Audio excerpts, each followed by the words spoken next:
Friends, कैसे हैं आप लोग। आई होप आप सब लोग बहुत अच्छे होंगे, स्वस्थ होंगे और अपने अपने परिवार के साथ में खुश होंगे। और आज का मौसम भी देख के लग नहीं रहा है कि आज का मौसम खुलने वाला है और धूप नहीं आएगी ऐसे लग रहा है देख करके, क्योंकि बादल हैं। कह नहीं सकती 12 बजे के बाद खुल भी सकता है।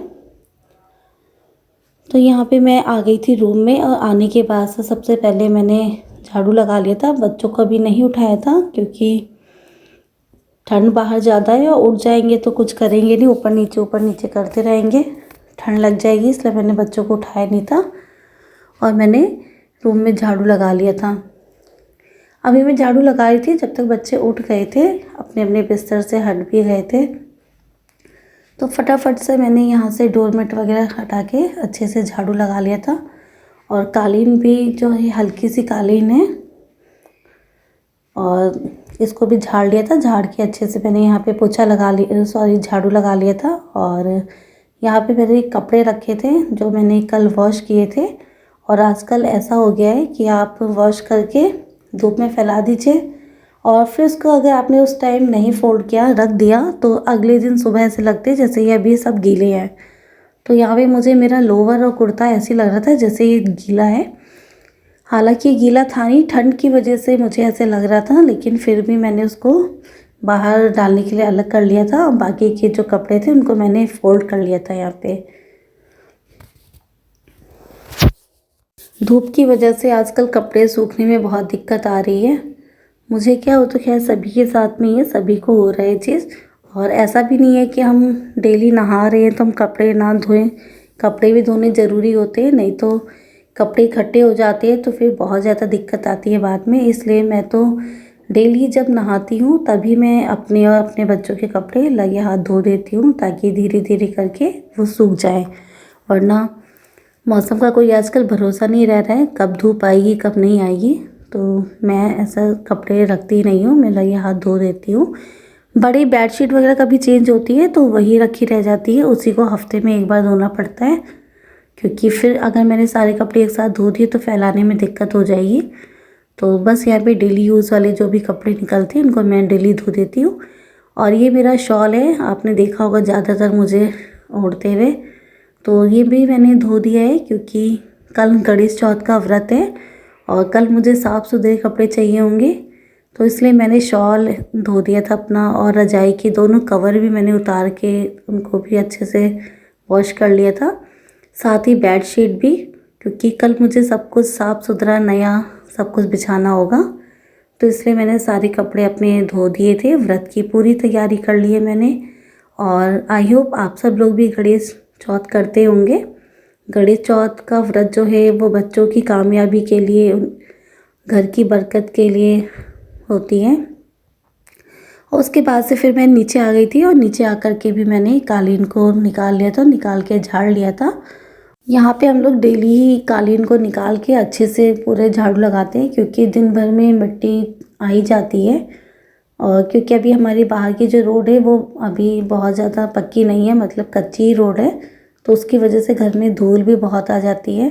तो इसलिए डेली हम लोगों को झाड़ के साफ़ करना पड़ता है। तो मैंने नीचे पूरे में झाड़ू लगा लिया था और झाड़ू लगाने के बाद से फिर मैं ऊपर आ गई थी वापस। आने के बाद से बच्चे उठ चुके थे, बेड खाली हो गया था, तो मैंने कहा कि फटाफट मैं इसको साफ़ कर दूं ताकि दोबारा से बच्चे इस पर बैठ करके पढ़ना लिखना चाहेंगे, जो भी काम करना होगा उनको उस पर कर लेंगे। और ठंड है तो इस वजह से बच्चे अपने रूम में नहीं सोते हैं, मेरे पास ही सोते हैं, हम तीनों एक साथ ही सोते हैं, तो उनका रूम आजकल खाली ही रहता है। तो यहाँ पे जल्दी से मैंने झाड़ लिया था बिस्तरा। और ये बेडशीट मुझे चेंज करनी है कल, इस वजह से इसको मैंने चेंज नहीं किया है आज, और कल करूँगी इसे चेंज। देखिए ये जो मेरा बिस्तरा है, सॉरी चादर है, ये बहुत बड़ी है, मतलब कि चारों साइड से कम 1.5 फुट ये अंदर जाती है, इतनी बड़ी है। इसको अगर मैं काफ़ी टाइम तक ना हटाऊँ तो ये बिल्कुल नहीं खिसकती है। बहुत अच्छी बेडशीट है, कॉटन की है, बहुत ही सॉफ्ट भी है, लेकिन इसको मुझे हटाना पड़ेगा कल क्योंकि मेरा व्रत है, तो मुझे बेडशीट वगैरह सब चेंज करना होगा। क्योंकि कई बार ऐसे होता है ना कि बिस्तर पे बैठ के बच्चे कुछ ना कुछ खा लेते हैं, तो वो सब चीज़ें जूठा में माना जाता है। और व्रत वाले दिन हमें चाहिए होता है कि सब कुछ साफ़ सुथरा हो और यहाँ पे अंशु कॉलिन से कर रही थी सफाई कैबिनेट की, क्योंकि यहाँ पे थोड़ा सा ना जैसे चाय पी के कप वगैरह रख देते हैं तो कप और ग्लास के दाग पड़ जाते हैं, तो उसको पसंद नहीं है बिल्कुल भी। तो वो साफ़ कर रही थी और उसने सुन लिया था कि मुझे डस्टिंग करनी है, तो उससे पहले वही साफ़ करने लग गई थी, तो उसने पूरा ही क्लीन कर दिया था। तो मेरा एक काम यहाँ पे मेरा कम हो गया। अंशु ने हेल्प कर दी मेरी, और वो ज़्यादातर मेरी हेल्प कर देती है। तो देखिए ऊपर का मैंने पूरा फ्लोर साफ़ कर लिया है, और बहुत अच्छा लगता है जब आपका घर बिल्कुल साफ़ सुथरा होता है, हर चीज़ ऑर्गेनाइज होती है, जगह पे रखी होती है। और आज थोड़ा सा उल्टा काम हो गया। मैं साफ़ सफाई करने के बाद से चली गई थी नहाने के लिए। नहा धो के मैंने पूजा कर लिया था, ब्रेकफास्ट भी कर लिया था, और उसके बाद से फिर मैंने देखा बाहर धूप निकल आई है, तो बच्चे लोग सब चले गए थे छत पे, नीचे और ऊपर कोई नहीं था। तो बस फिर मैंने फटाफट से पोछा लगा लिया था। पहले मैंने नीचे वाले फ्लोर पे लगाया था, और लगा के मैंने फ़ैन ऑन कर दिए थे सारे रूम के, ताकि फटाफट सूख जाए। और फिर मैं ऊपर आ गई थी, ऊपर आके भी मैंने फटाफट पोछा लगा लिया था और फ़ैन ऑन कर दिया था, क्योंकि सब लोग छत पे चले गए थे, तो कोई मुझे डर नहीं था कि किसी को ठंड लगेगी।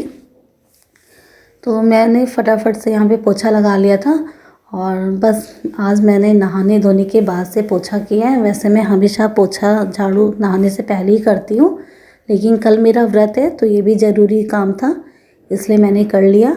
और इसके बाद से जो ब्लॉगिंग हुई थी वो शाम की है, क्योंकि दिन भर मैंने कुछ नहीं किया था। मुझे थोड़ा सा सिर में मेरे मतलब पेन हो रहा था, अच्छा सा नहीं लग रहा था मुझे, तो मैं सो गई थी।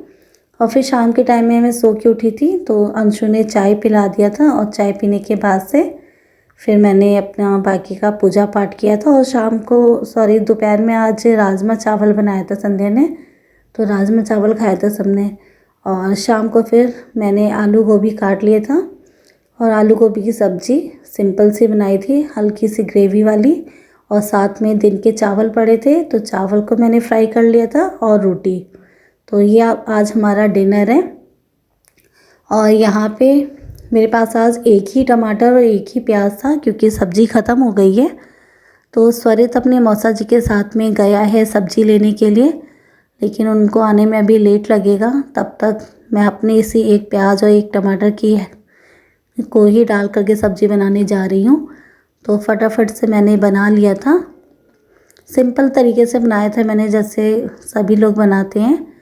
और उसके बाद से फिर जब सब लोग वापस आ जाएंगे, सब्ज़ी लेके आ जाएंगे सरिता और उसके मौसा जी, तो उसके बाद से फिर रोटियां बनाऊंगी।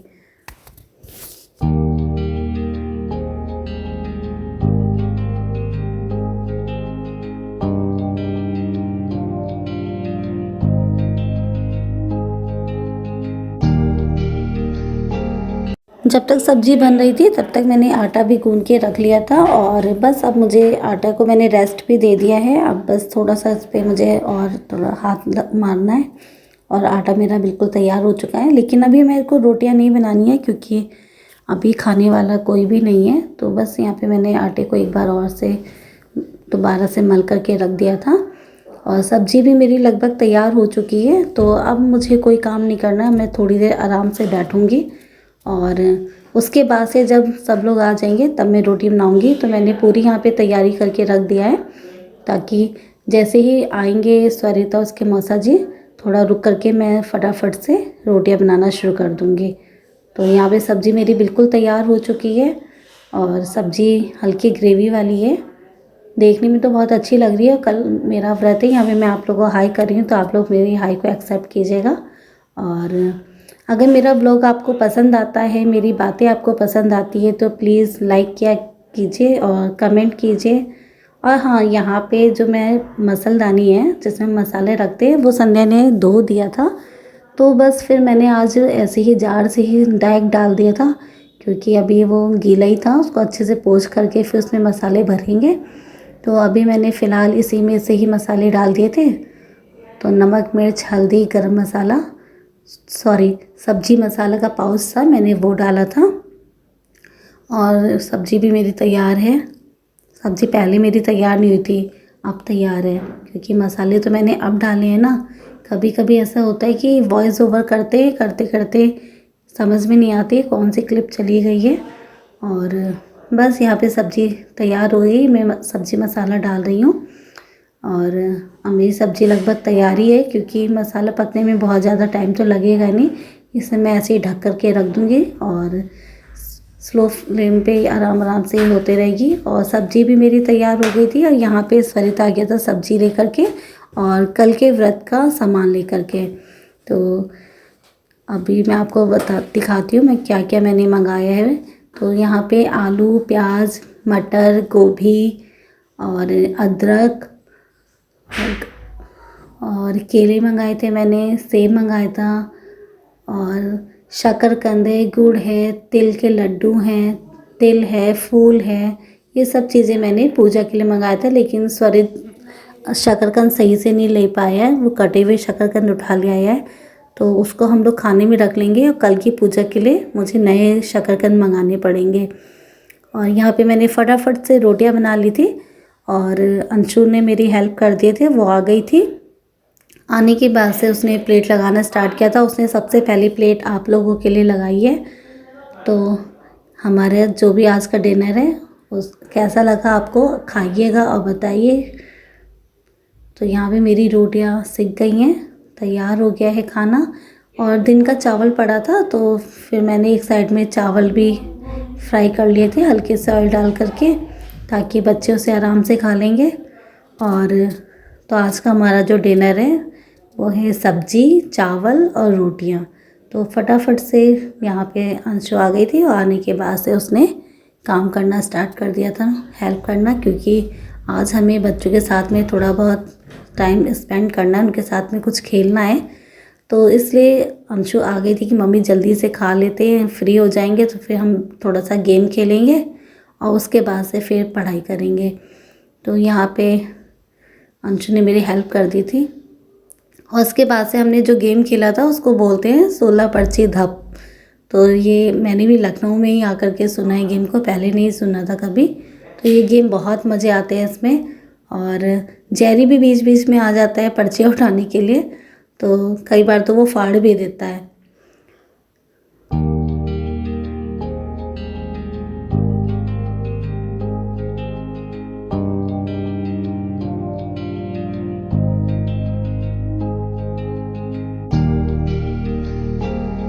रात को बोलते हैं कि चावल नहीं खाने चाहिए, लेकिन चावल बच गए थे इसलिए मैंने फ्राई कर दिया था, क्योंकि अभी चावल फिर कल तक अच्छे नहीं लगेंगे। आज थोड़े से हम लोग बांट के खा जाएंगे। तो यहाँ पे आप लोगों की प्लेट अंशु ने तैयार कर दी है और आप लोग भी डिनर कीजिए। और कैसा लगा खाना बताइएगा। बिल्कुल सिंपल वे में बनाया, देसी खाना है एकदम, कोई इसमें वो नहीं है, क्योंकि कल मेरा व्रत है तो इस वजह से सादे खाना बनाया था। और कल मेरा निर्जला व्रत है, मुझे कल पानी भी नहीं पीना है पूरे दिन, बस रात को मुझे चंद्रमा देव को मतलब चंद्रदेव को अर्घ दे करके फिर मुझे खाना खाना है। तो ये आपका खाना है, कैसा लगा बताइएगा। और यहाँ पे फिर मैं आ गई थी किचन में, सबको खाना पीना खिलाने के बाद खुद भी मैंने खा लिया था। जो भी बर्तन थे, कढ़ाई, कुकर, जितने भी बर्तन निकले थे सबको मैंने फटाफट से वॉश कर लिया था और किचन के चूल्हे को भी अच्छे से साफ़ कर लिया था। दिन में कम से कम ये 3 बार साफ़ होता है, तो इस टाइम मैंने बस ऐसे गीले कपड़े से मार लिया था, ऐसे ही विम बार से नहीं साफ़ किया था। क्योंकि ज़्यादा अगर आप चूल्हे को विम बार से या पानी से साफ़ करते हैं तो आपका चूल्हा ख़राब हो जाएगा। इस वजह से मैं इसे गीले कपड़े से मैंने पोंछ दिया है और हफ्ते में 1 या 2 बार इसके विम बार से मैं अच्छे से क्लीन करती हूँ।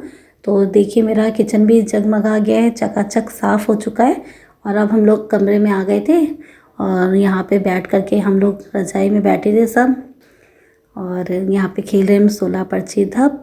तो इसमें स्वरित जीत गया था पहले राउंड में। और मिलेंगे अब आपसे अपने नेक्स्ट व्लॉग में, तब तक के लिए bye bye, take care, love you all.